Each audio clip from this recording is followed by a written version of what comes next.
Hello everyone. आज का जो आपका टॉपिक है वो है स्ट्रेंथ एंड वीकनेसेस। हम कर रहे हैं सेल्फ मैनेजमेंट। ठीक है, हमने सेल्फ मैनेजमेंट में जो इम्पोर्टेंट स्किल्स होती हैं खुद को मैनेज करने के लिए उसके बारे में हमने पढ़ लिया है। आज हम उन्हीं स्किल्स को फर्दर थोड़ा सा डिस्कस करेंगे। कुछ इम्पोर्टेंट जो पॉइंट्स हैं उसके बाद में हम आगे नेक्स्ट जो पॉइंट्स हैं उनको कवर करेंगे। ठीक है, तो पहले आती है आपकी स्ट्रेंथ और वीकनेसेस। मैंने आपको बोला था आपकी एक सेल्फ मैनेजमेंट स्किल थी जिसको आपने बोला था सेल्फ अवेयरनेस। मतलब आपको खुद के बारे में, स्वयं के बारे में जागरूक होना चाहिए। अब खुद के बारे में जागरूक होने का मतलब क्या होता है कि आपको आपकी जो स्ट्रेंथ्स हैं और आपकी जो वीकनेसेस हैं उनके बारे में पता होना चाहिए। अब स्ट्रेंथ क्या होती है? स्ट्रेंथ का मतलब होता है कोई ऐसी चीज़ जिसमें आप काम अच्छे से कर सकते हो, वो आपकी स्ट्रेंथ होती है। ठीक है, और हर एक पर्सन का कोई ना कोई एक स्ट्रॉन्ग पॉइंट होता है, वो उसकी क्या होती है? स्ट्रेंथ होती है। ठीक है, और वीकनेस क्या होती है?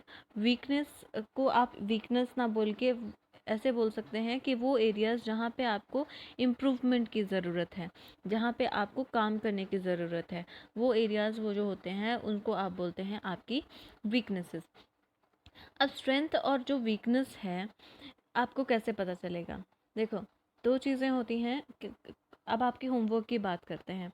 आपके कुछ बच्चे क्या हैं, उनकी हैंडराइटिंग जो है वो बहुत सुंदर है।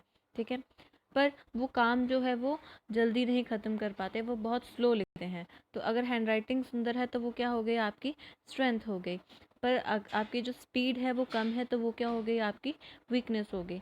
इस तरह से जब हम खुद को एनालाइज करते हैं हर एक फील्ड में, तब आपको पता चलता है कि आपकी स्ट्रेंथ क्या है, आपकी वीकनेस क्या है। ठीक है, और उसी के अकॉर्डिंगली हम क्या कर सकते हैं, हम अपने लिए अपने जो गोल्स हैं, अपने जो लक्ष्य हैं उनको निर्धारित कर सकते हैं। फॉर एग्ज़ाम्पल, अगर आप अपनी मार्कशीट कभी देखेंगे तो आपको ये देखना चाहिए कि आपके एक सब्जेक्ट में कितने मार्क्स आ रहे हैं। ठीक है, ना कि टोटल। ठीक है, अब जैसे फॉर एग्ज़ाम्पल आपके मैथ्स में आते हैं 60 मार्क्स। ठीक है, और आपके जो है संस्कृत में आ जा रहे हैं 98 मार्क्स, और हिंदी में आ रहे हैं 90 मार्क्स। ठीक है, और साइंस में फिर से आपके 60 हैं, बट आपका ओवरऑल टोटल जो है वो 90% बन जा रहा है।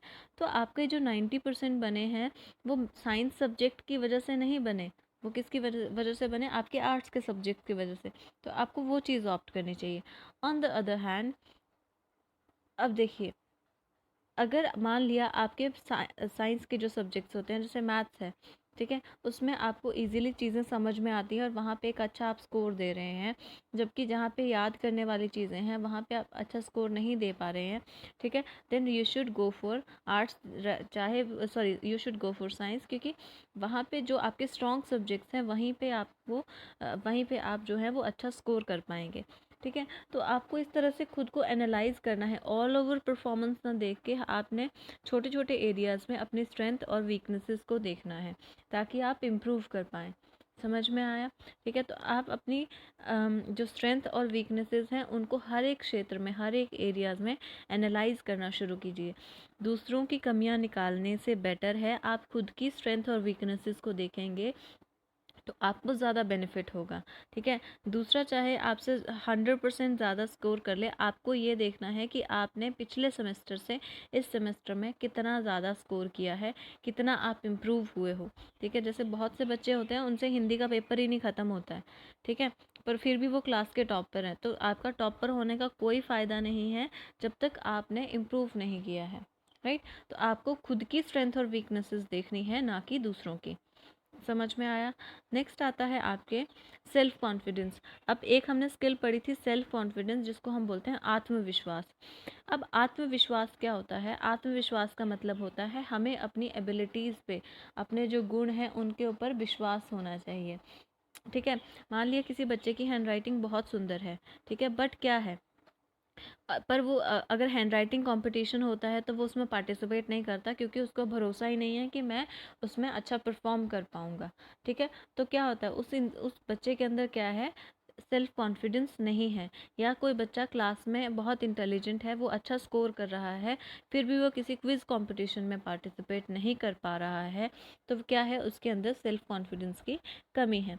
तो सेल्फ कॉन्फिडेंस का मीनिंग क्या होता है कि आपने क्या करना है, अपनी एबिलिटीज़, एबिलिटीज़ मीन्स गुण, ठीक है, अपनी क्वालिटी के ऊपर विश्वास करना है, ठीक है। और सेल्फ कॉन्फिडेंट जो पीपल होते हैं, जो जो अच्छा जो आत्मविश्वास के जो लोग होते हैं, उनमें क्या क्या क्वालिटीज़ होती हैं। एक तो सबसे इम्पॉर्टेंट क्वालिटी होती है सेल्फ बिलीव, कि अब वो स्वयं के ऊपर विश्वास रखते हैं कि मैं ये काम कर सकता हूँ। सेकंड होता है हार्ड वर्क, मीन्स अगर आपको अपनी किसी स्किल के ऊपर विश्वास है तो आप उस पर्टिकुलर विश्वास के ऊपर खरे भी उतरेंगे, मीन्स आप उसको पूरा करने में पूरी जी जान लगा देंगे, ठीक है। ऐसा नहीं है कि अगर कोई एथलीट है, उसको पता है कि मैं एथलेटिक्स में अच्छा हूँ, पर वो प्रैक्टिस नहीं कर रहा है, तो मतलब वो उसमें क्या है, उसमें आत्मविश्वास नहीं है, उसमें ओवर कॉन्फिडेंस है, उसको ओवर कॉन्फिडेंस बोलते हैं।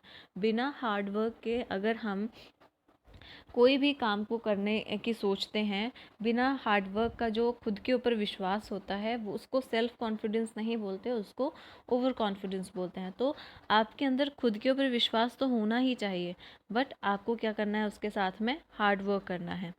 नेक्स्ट क्या है, पॉजिटिव एटीट्यूड। पॉजिटिव एटीट्यूड का मतलब है जब जब भी आप कोई काम करते हैं, उसमें नेचुरल सी बात है कि आपको फेलियर्स भी आएंगे, ठीक है। फेलियर्स एक एक बहुत ही इम्पॉर्टेंट या बोल सकते हैं एक नेसेसरी पार्ट है। मीन्स अगर आप कोई काम कर रहे हैं तभी आपको फेलियर आएगा, अदरवाइज़ अगर आप कोई काम करेंगे नहीं तो फेलियर आएगा भी नहीं, ठीक है। अगर आपने डिसाइड कर लिया है कि आपने 9th क्लास के एग्ज़ाम्स में अपीयर होना है, तो पास या फेल होने का खतरा तभी होगा जब आप अपीयर होंगे। अगर आप 9th के पेपर ही नहीं देंगे तो ना तो आप पास होंगे, ना तो आप फेल होंगे, ठीक है। तो आपको क्या करना है, फेलियर आते हैं, फेलियर होने के बाद भी अगर आप खुद को एक पॉजिटिव अप्रोच लेके चलेंगे कि नहीं, इसके बाद मैं ज़्यादा मेहनत करके इसको अचीव कर सकता हूँ, तो वो चीज़ आपके अंदर क्या लाती है, सेल्फ कॉन्फिडेंस लाती है, ठीक है। तो सेल्फ कॉन्फिडेंट जो व्यक्ति होता है, उसमें क्या क्या क्वालिटीज़ होती हैं, उसमें होता है सेल्फ बिलीफ, खुद के ऊपर उसको विश्वास होना चाहिए, आपको खुद के ऊपर विश्वास होना चाहिए। देन आपको उस विश्वास के ऊपर खरा उतरने के लिए आपको हार्ड वर्क करना पड़ेगा। और हार्ड वर्क जब भी आप करेंगे तो ज़रूरी नहीं है कि आप फर्स्ट टाइम में ही सक्सेसफुल हो जाएंगे। और जब आपको फेलियर कभी भी सामने आता है तो थर्ड चीज़ आती है पॉजिटिव एटीट्यूड। आपको पॉजिटिव एटीट्यूड लेके चलना है, ठीक है। अब एक वर्ड है यहाँ पे, ये वाला वर्ड, ठीक है। अब देखो, PEOPLE, ठीक है, इस वर्ड की प्रोनाउंसिएशन होती है पीपल, ठीक है, पीपल, ठीक है, जैसे पीपल का पेड़ होता है तो पीपल, तो इसको पीपल बोलते हैं, ठीक है। दूसरा एक वर्ड होता है PUPIL, जिसका हिंदी में मीनिंग होता है शिष्य, और इसकी भी प्रोनाउंसिएशन पीपल ही होती है। आप लोग इन दोनों शब्दों को अलग करने के लिए इस शब्द को प्यूपिल प्रोनाउंस करते हैं, जो कि रॉन्ग प्रोनाउंसिएशन है। दोनों शब्दों की प्रोनाउंसिएशन पीपल ही है, ठीक है। तो इन दोनों शब्दों के बीच में कंफ्यूज नहीं होना है, ये पीपल मतलब लोग। अच्छा, एक और चीज़, ये जो वर्ड पीपल है यहाँ पे, ये खुद में ही एक बहुवचन है, ठीक है। तो अगर बहुत से लोग होंगे तभी हम उनको पीपल बोलते हैं, ठीक है। अगर एक होगा तो उसको हम क्या बोलेंगे, पर्सन, मतलब एक आदमी होगा तो हम क्या बोलेंगे, पर्सन। और ज़्यादा लोग होंगे तो हम क्या बोलेंगे, पीपल। ऐसा नहीं बोलेंगे कि ज़्यादा लोग हो गए तो हम क्या बोलेंगे, पीपल्स, नहीं, पीपल स्ट्रॉन्ग है, पीपल अपने आप में एक बहुवचन है, ठीक है। अब सेल्फ कॉन्फिडेंस आपने बनाना है अपने अंदर, तो सेल्फ कॉन्फिडेंस कैसे बनाएंगे, देखो,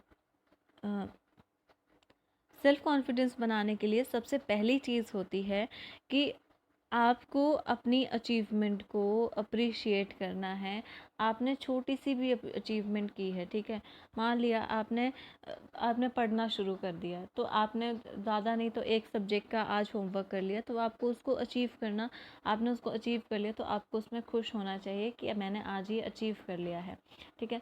समटाइम्स क्या होता है कि आप कई बार जब नया नया कोई काम करना शुरू करते हैं, चाहे वो पढ़ाई करना शुरू कर रहे हैं, आपने सोच तो लिया मैंने पढ़ना है, बट फिर आपकी जो एक्सपेक्टेशन होती है आप उसके अकॉर्डिंगली नहीं पढ़ पाते, तो उससे ना तो हताश होना है, हमने क्या करना है, उस फेलियर को भी एक्सेप्ट करना है, ठीक है। उसके बाद में सेकंड क्या होता है कि आपके पास में एक गोल होना चाहिए, एक लक्ष्य होना चाहिए। मैंने आपको पिछले लेक्चर में भी बताया था कि जो आपके गोल्स होते हैं वो दो तरह के होते हैं। एक होते हैं आपके शॉर्ट टर्म गोल्स, एक होते हैं आपके long term goals. Short term means जो थोड़े टाइम में कंप्लीट हो सकते हैं, लॉन्ग टर्म मीन्स जिनको पूरा होने में बहुत टाइम लगेगा। तो अपने गोल सेट करिए और उसकी तरफ आगे बढ़ने की कोशिश करिए, ठीक है। और उसके बाद में आपको हर एक चीज़ के एक पॉजिटिव साइड की तरफ देखना है और अपना जो एक संयम है, एक पेशेंस है, उसको बना के रखना है। और and you should try, always try to be happy. ऐसा नहीं है, प्रॉब्लम्स फेलियर्स सभी के साथ होते हैं, ठीक है, but that really doesn't mean कि आप उसको अपने लाइफ के ऊपर हावी होने दे सकते हैं, ठीक है। तो ये जो 3 स्टेप्स हैं कि पहले तो अपनी फेलियर्स और सक्सेस को सेलिब्रेट करिए और फेलियर्स को भी एक्सेप्ट करिए कि आप इस चीज़ में पर्टिकुलर में फेल हो गए। आप सबसे झूठ बोल सकते हैं, आप खुद से झूठ बोलेंगे तो आप कभी सक्सेसफुल नहीं हो सकते, ठीक है। सब आपको बोलेंगे कि आप बहुत इंटेलिजेंट हैं या आप कैसे हैं या कैसे हैं, बट अगर आप जो है खुद को, आपको पता होगा कि आपने कितनी मेहनत की है और आपको कितना आता है। अगर आपने चीटिंग करके आज टेस्ट दे भी दिया, मान लिया, और आपके अच्छे मार्क्स आ भी गए, टीचर की नज़रों में मान लिया आप बहुत अच्छे हो गए, बट आपको खुद को पता होना चाहिए कि आपको वो टॉपिक नहीं आता है, ठीक है। तो आपको अपनी अचीवमेंट को सेलिब्रेट करना है, अपनी सक्सेस को सेलिब्रेट करना है और फेलियर्स को एक्सेप्ट करना है, ठीक है। सेकेंडली आपको एक गोल सेट करना है और उसकी तरफ काम करने शुरू कर देना चाहिए, ठीक है। और उसके बाद में अगर कभी फेलियर्स आते हैं तो आपको उसकी पॉजिटिव साइड की तरफ देखना है और आगे बढ़ने का प्रयास करना है। समझ में आया?